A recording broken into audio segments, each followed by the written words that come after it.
You've got a role, and you've got a role, all right? So in a minute, I'm going to tell you what your task is, and then it will begin right away.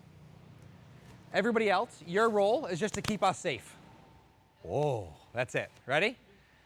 Really simply, your task is get me to stand up straight. Go. Hey, would you stand up? No. Wait a minute. He's not.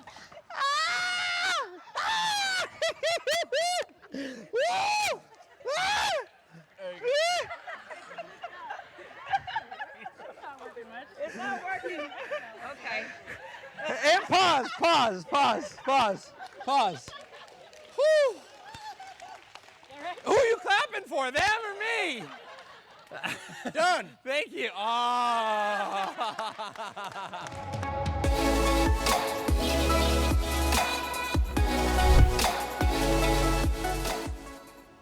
One more round. This time, people in the back, you can offer your suggestions to this group. All right? Wow. Really simply, your task is to get me to stand up straight. Go.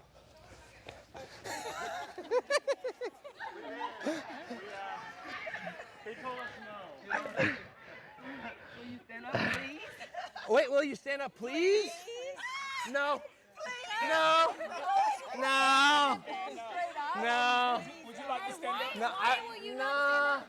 Well, I just don't want to. Bad for your knees. All right, and pause. Think about your kids. And pause. Pause.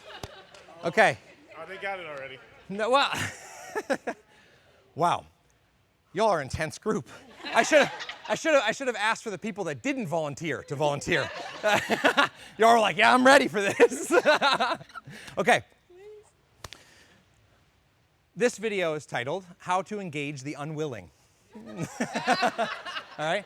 Seriously, how many of you work with folks that are unwilling and uninterested in participating? How do you get them to stand up? How do you get me to stand up? I would say, by the way, so thank you for volunteering. Round of applause. And also, direct feedback, you failed. Right? You did, I would argue you did not get me to stand up in this exercise. So what I'd like to do is, you can kind of hop back into the circle. I'll take this for you. Yes, sir. So what I'd like to offer, let me stand in the circle. Whoop. Hey. Hi, Joe. What I'd like to offer is what I think is one of the simplest, most overlooked, little used ways to engage the unwilling. And you got halfway there. Group in the middle, you got halfway there. Kinda, right? You requested, you asked me, hey, would you stand up? It's like, Chad's here, we're talking about questions. Like, of course, ask, right? Before you ask, right? And we actually went back and forth. When we wrote Ask Powerful Questions, we were just gonna like dive right in. What's open-ended questions? What do they begin with? The techniques and tactics to ask really phenomenal questions. And we realized none of that matters squat unless you're really crystal clear about your intention. So if I roll up, remember the anecdote from earlier, if I roll up to a bus stop and sit down next to somebody and say, hello, what is life teaching you right now? Like, not gonna go well. So I don't know if this would go well, but imagine that same scenario. I sit down, it's like, hey, I know this is kind of strange. I'm like designing this set of questions. Can I just ask you a question and hear your answer and let me know what you think of that question? Maybe it'll create a cool conversation that you'll actually enjoy and we'll both enjoy. What is one thing life is teaching you right now? Do you feel the difference there? How to engage the unwilling, be crystal clear about your intent, and share it with the people who it affects. Because here's the problem. Those of you who would call yourself a leader or a facilitator in some capacity, you have intentions that affect other people. When you have intentions that affect other people, and hear this, this is like deep. Woo. When you have intentions that affect other people, and you don't clue people into what those intentions are, that is manipulation. Oh. That is trying to get somebody to do something without cluing them into why. How many of you like to be manipulated? Right? And yet, how do we engage the unwilling? We like try all this stuff. We're like, let's make it as fun as possible. Let's do this. We're like dancing around. We're like doing the verbal equivalent of this, trying to get the unwilling to engage. We're flailing. And I did this for a long time until I realized if I'm really clear about my intent and I share it with them, the chances go up that they engage. But there is one problem and two magical little words that will be quite helpful. So,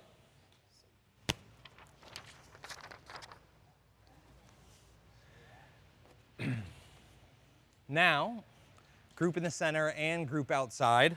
Where's my webbing? Did I move it? I put it over there. So now, I'm in the middle, and I'm pulling on this. Get me to stand up straight. But I'm going to frame a little bit more about this, but right now, just like push it through your brain, see what happens. Get me to stand up straight by being clear about your intent and adding the phrase "so that" to the end of your intention. All right? So, come back to this moment. Somebody call out, what is your intent? To get me to stand up straight. Beautiful. So that we're all standing, so that we can be done. Why did I volunteer for this thing? Am I right? Please, can we be done? Please, can we be done, right? So here's the magic.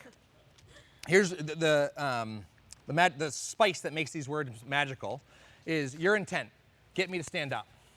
So that, and then insert a currency that I care about.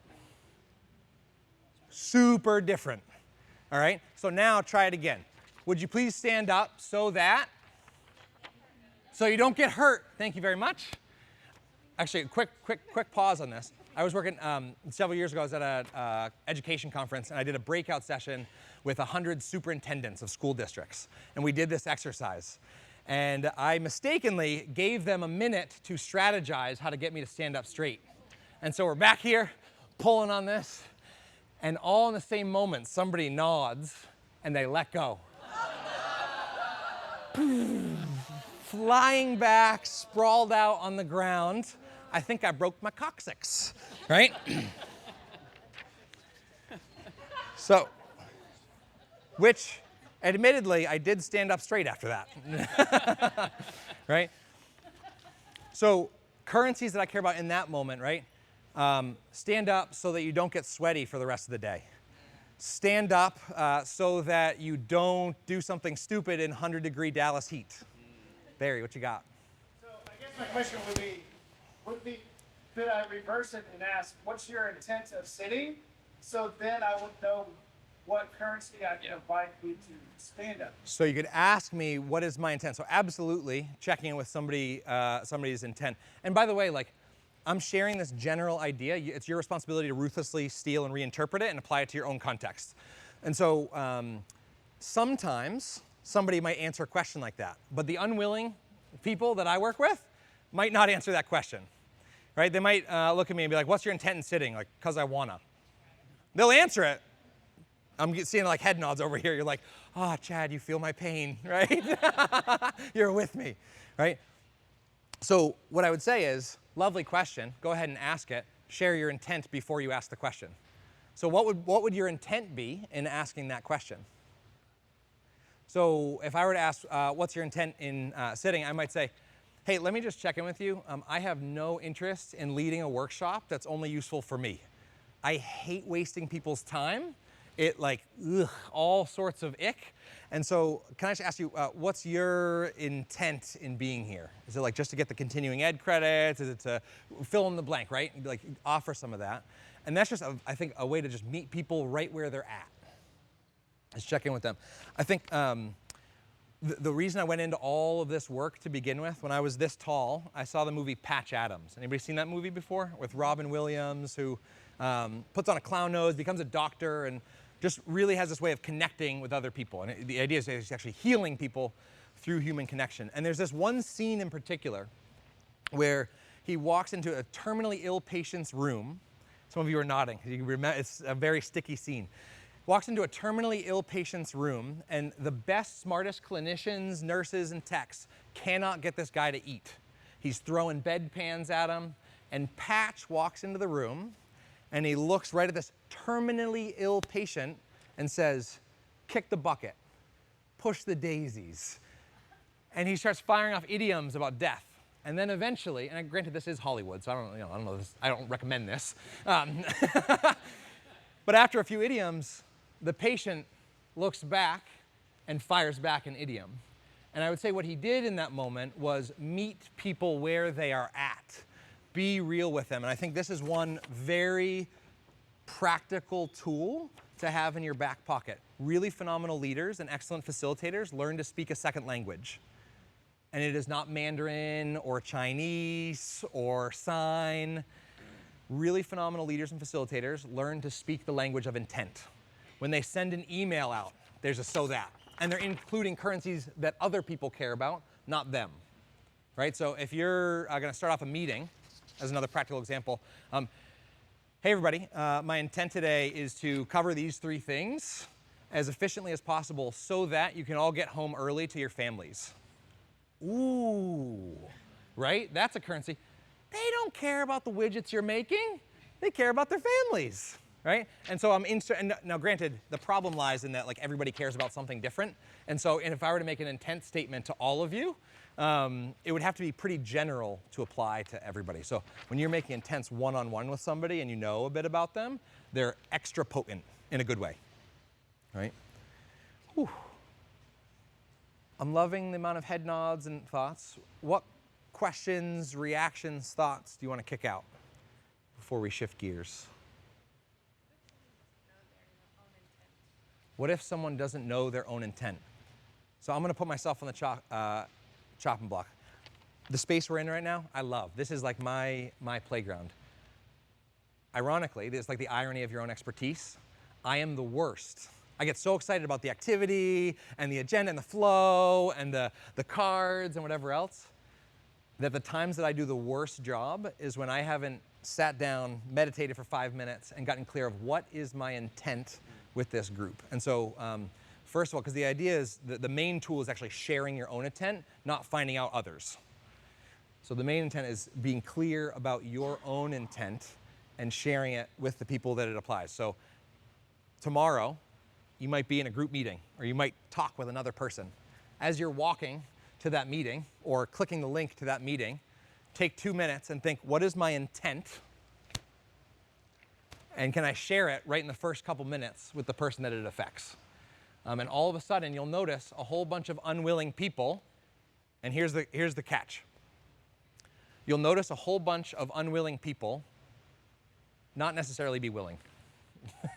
You'll notice that they now have a choice to be willing or not. And this is the catch. When you share your intent and include what other people actually care about and need, they now know the game that you're playing, and so they can say, cool, I'm in. I want to play, right? So your intent might be group dynamics, going to a bunch of burnt out, overworked government employees and facilitating 2 hours of team building. Their intent might be, hey, my intent for 2 hours is to completely forget about your work. You work with heavy stuff so that you can just have a bit of levity and lightness and just hop right into it, right? There were 200 people there at that workshop that I watched other facilitators lead. Not 100% of people chose to play that same game. 98%, 99%, which is a whole lot better than 20%, right? When you're working with a group that like doesn't want to be there, they were forced to be there, boss made them be there, or whatever else. I'm not trying to get to 100. I'm trying to present the choices laid out as clear and compelling as possible, and then let them make an informed decision, an informed choice, right? They have to I've never said this. This is going to sound kind of cool. They have to consent to your intent, right? You can't make anybody be like, oh, yeah, I want to do that. Okay. Whew. It was big, right? It was like kind of a deep idea. Let's consent to the intent. Whew. Anything else? Any other questions, things, comments that people want to throw out?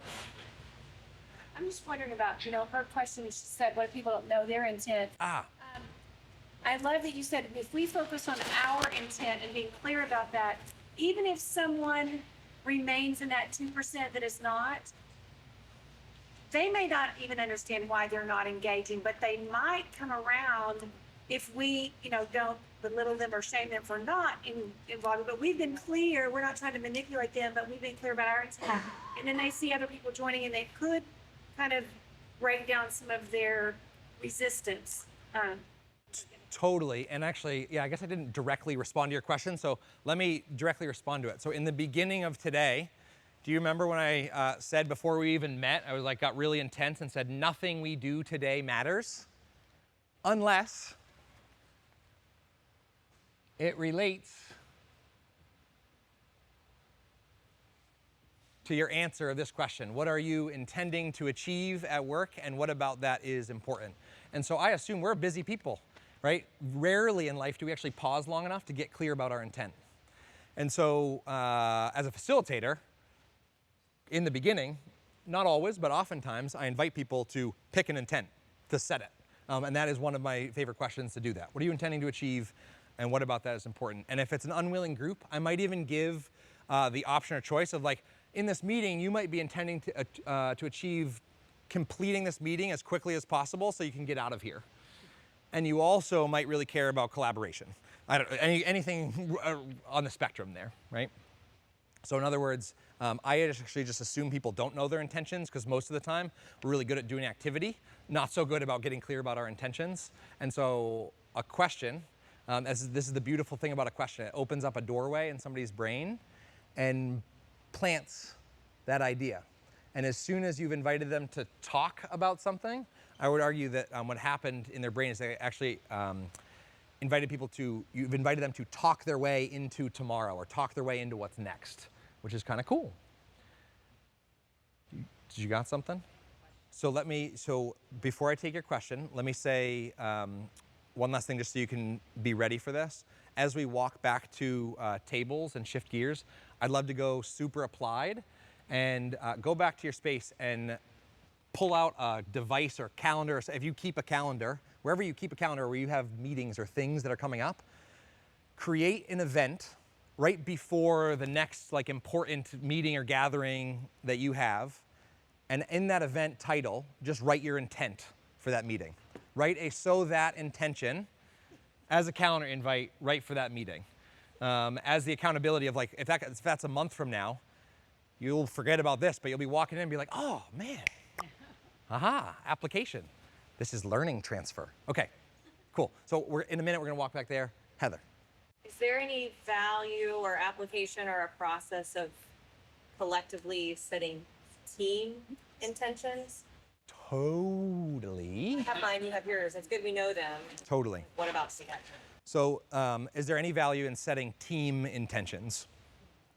The more specific and granular your intention is, I want to do a really lovely job at group dynamics, give a great keynote tomorrow, and get home to Pittsburgh to be with my son Otto so that he feels loved and cared about. It's really hard for you to feel a lot of compulsion about that intent, because Otto is not your son, he's mine. And so the more specific intent, the easier it is to not be on the same page with somebody's intent. And so as a team, sometimes you need to go a little bit more general. So we can probably all agree that we want the best for everybody in this room. Okay, that's a little too big, so let's go down a little bit more granular. And you kind of dial in and find you want as specific of an intention as possible that a whole team can agree on. So one of my favorite group exercises to get really clear and to have people on the same page with their intention is with the We Engage cards, the hexagon-shaped photos and quotes, is have everybody choose a card that represents an intention they have for the day, and then get into groups of 3 and agree on one card. All right, so now you have a visual intention, and if you've got a big group, you have them share out those multiple intentions. And it's okay to have multiple intentions in a day. You don't need to only have one. Whew.